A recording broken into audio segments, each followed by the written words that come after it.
The legal opinion launch and panel discussion on the topic, Directors' Duties and Responsibilities and Disclosure Obligations under Philippine Law on Climate Change Risks. As the President of ICD, Philippines, I'm honored to host this event, which highlights ICD's commitment to promoting good governance and sustainability practices in the corporate sector.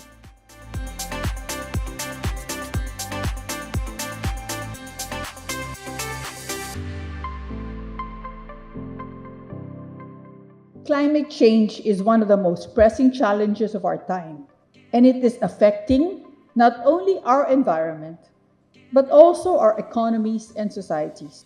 This has prompted governments and businesses across the world to take decisive action to transition to a new economic model that is aligned with the Paris Agreement's objective of net zero greenhouse gas emissions by 2050 or earlier.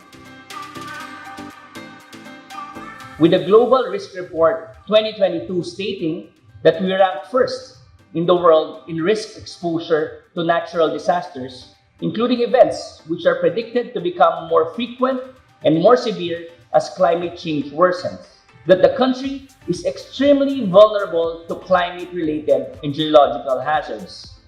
To drive the point, our children in the region will witness increased losses in coastal settlements and infrastructure due to flooding caused by unavoidable sea level rise.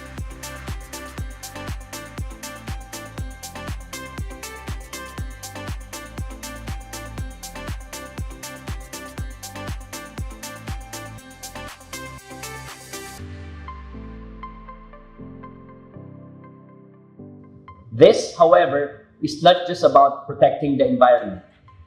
Climate change poses material financial risks to companies and their business models, potentially undermining not just the financial system, but also the real economy.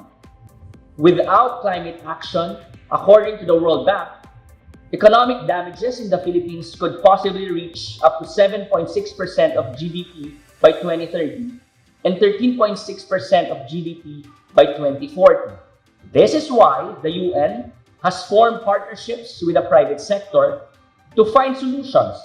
And many in the private sector have responded, not only because it is the right thing to do, but also because, first, being early movers and spotting opportunities in the transition is very good for business. Second, in some cases, like in the fossil fuel industry, doing nothing is existential. And third, climate action is increasingly what clients and markets are demanding of businesses.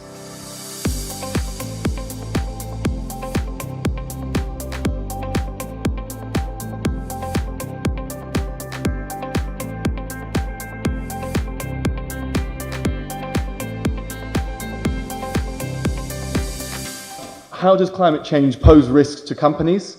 And then secondly, what do directors need to do about this in order to meet their legal duties? Physical risks are probably among the first things you think about when considering climate change. As the IPCC has told us, climate change increases the severity and likelihood of extreme weather events, as well as having gradual onset effects such as rising sea levels, ocean acidification, and changing climatic temperatures. The IPCC tells us that climate change is likely to make extreme weather events more likely and more severe, and the Philippines is particularly exposed to these risks. The Global Climate Risk Index in 2021 found that it was the fourth most impacted country for the preceding 2 decades between 2000 and 2019.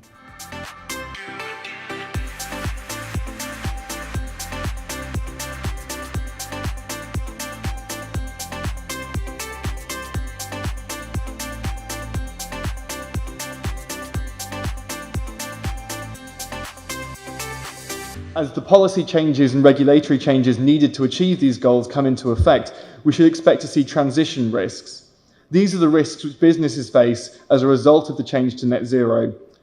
They can come from policy and regulatory developments, and also from consumer preference and technological changes, as well as changes in public opinion. Legal risks include litigation and regulatory risks associated with the previous 2 categories of risk. There have been more than 2,000 climate-related cases now brought around the world. Historically, these have been brought against governments and government bodies, but now we're starting to see a movement in which corporations and their boards are being held accountable. There are risks for companies and boards which are being increasingly recognised, but there are also opportunities. We know what the impacts are and what they will be.